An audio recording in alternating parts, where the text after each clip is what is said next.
পিছে হটে যাও। তাহলে নবী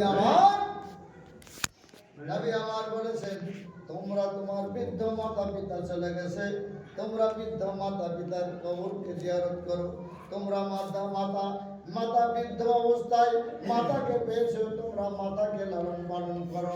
বাবার কথা শোনো, মার কথা শোনো, কেননা মার যদি তোমরা সকালবেলায় একবার চেহারা দেখো, একটা হজের নেকি পাবা। মা আসো যেভাবে বয়স করনি অবয়স করনি রাদিয়াল্লাহু তাআলা আমার নবীকে দেখেননি। মার কথা শুনে 32টা দাঁত ভেঙে দিয়েছেন। মার কাছে গেলেন, বলে বেটা তুমি এসেছো? বেশ। বলে মা এসেছি। তুমি শুনোনি আজকে জানো কাফেররা আপনাদের যুদ্ধে 2টো দাঁত ভেঙে দিয়েছে। তুমি নিজে দাবি করো আমি আশিকে রাসূল, আশিকে মুস্তাফা, তাহলে আশিকে মুস্তাফা কি করে হইলা? মার কথা শুনে জঙ্গলে গিয়ে 32টা দাঁতকে তুলে দিয়েছে। কেমন নবীর মহব্বত বাবা, কেমন নবীকে ভালোবাসতেন। জান থেকে যে নবীকে ভালোবাসবেন সেই ইমানদার হবেন। জান থেকে যদি আপনার এতটুকু দূরে সরে যান, তাহলে আপনি যত ইবাদত করেন সব ঘাটে যাবে। বাজার সামনে গ্রাম এলেন, বলছে বেটা আমিস এসেছো? চলে হারিয়ে গেলেন মার কথা শুনে। বাজার সামনে গ্রাম, কারআন দেশে আমার নবী মুস্তাফা সরওয়ার বাকি তাজদার মদিনা সাল্লাল্লাহু আলাইহি সাল্লাম। প্রত্যেকের একটা আশা আছে, বাপ যখন চলে যায় বেটাকে কিছু নসিহত করে। বাপ যখন দুনিয়া ছাড়ে তখন সম্পদ কিন্তু 2টো ছেলে থাকে, নসিহত কিছু টাইম পেলে করে।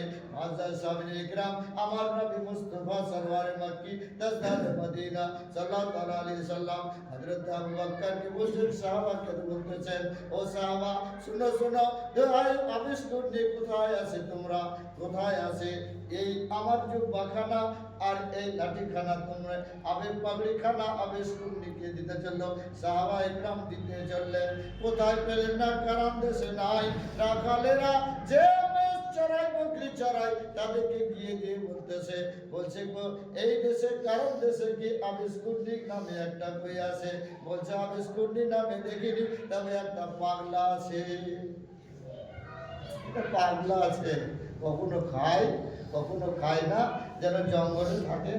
বলে চলো। বলে তুমি কি করে জানতে পারলা? বলছে আমার বকরুগুলো চড়ে না, খালি ওই দিকে খাবার দিকে তাকায়। তাহলে বকরিটি ছাপাচ্ছেন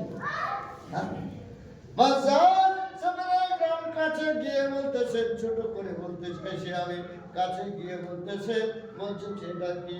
বলছে কি আপনাকে আমার নবী মুস্তাফা তার ওনাদেরকে বলে দিলেন কি নবী পর চিহ্নর কি পাবি? বলছে হাতে মিম হে মিম দাল হে লেখা থাকবে। বলে সুবহানাল্লাহ, মিম হে মিম দাল ডান হাতে লেখা থাকবে, আর ওনার জোর ভুল থাকে।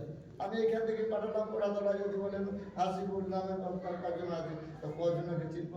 10 জন থাকে। কারণ আমাদের গ্রামে কালু মনে হয় 16 থেকে 17 জন আছে। কালু, মোড়ল কালু, মাতাল কালু, পূজা কালু, ভাটা কালু, LIC কালু, ট্রাক্টর কালু, নাগবড় কালু, জামাই কালু, মাহিন্দার কালু, এইরকম কালু, বেটা কালু তো বাপও কালু। যদি যান জিজ্ঞাসা করবেন বলে কারেন্ট কালু কোথায় যাবো? কারেন্ট কালু বাড়ু আর পূজা কালুর বাড়ি যাবো, তাহলে আপনাকে দেখেন দিবে LIC কালুর বাড়ি যাবো, তাহলে আপনাকে ওটাকে থাকতে বলে ট্রাক্টর কালুর বাড়ি যাবো, তো ওটা আপনাকে বলে দেবে। তো ওদের থেকে বললেন যাও, ডান হাতে লেখা আছে মিম হে মিম দাল মুহাম্মদ, পরিচয় পেয়ে নিবা ডান হাতে। আমরা মাথার উপরে যেন বলতে চাইছি মৌমাছিগুলো উড়বে কিন্তু কামড়াবে না। চিহ্ন দিয়ে দিলেন। রাত্রির ইবাদতের ঘটনা বলে বাবা গিয়ে দেখছেন যে সালাম যাবে নাজ করলেন ডান হাতে, চট করে তুলে দেখলেন লেখা আছে মিম হে মিম দাল মুহাম্মদ। বলছে এটাই আশিকে মুস্তাফা হযরত সামনে গ্রাম। বলছে আপনাকে এটা তওবা দিয়েছে, আপনি গ্রহণ করুন। তওবা গ্রহণ করবে কি সেজদায় মোহন করুন নামায় আল্লাহর সিজদায় রাজি, আল্লাহর সিজদায় রত হয়ে গেছেন। বাবা সুবহানাল্লাহ সুবহানাল্লাহ পড়ে গেছেন, পড়ে গেছেন, পড়ে গেছেন। বাবা আপনি থামবেন কোথায়? আপনার টাইম নাই, থামবেন কোথায়? মানুষকে যদি এখন 1 ঘন্টা বসতে বলি তা বসার সময় নাই। ঘর যাবে বলে 15 মিনিট বসো, তো বসার সময় নাই। মেলা টোটো হয়ে গেছে, ও কোনো আসার প্রয়োজন করবে না, চেপে চলে যাবে। তাহলে যাবে না। আমি তো ঠিকই 1 ঘন্টার লোক কোনো জায়গায় স্থির থাকে না বসে। মাজার সামনে গ্রাম ঘন্টার গাড়া হয়ে গেছে। বাবা এরা ইনার উনি জানতে পারলেন, স্যার উঠিয়ে তুলে বলতেন আপনারা কে?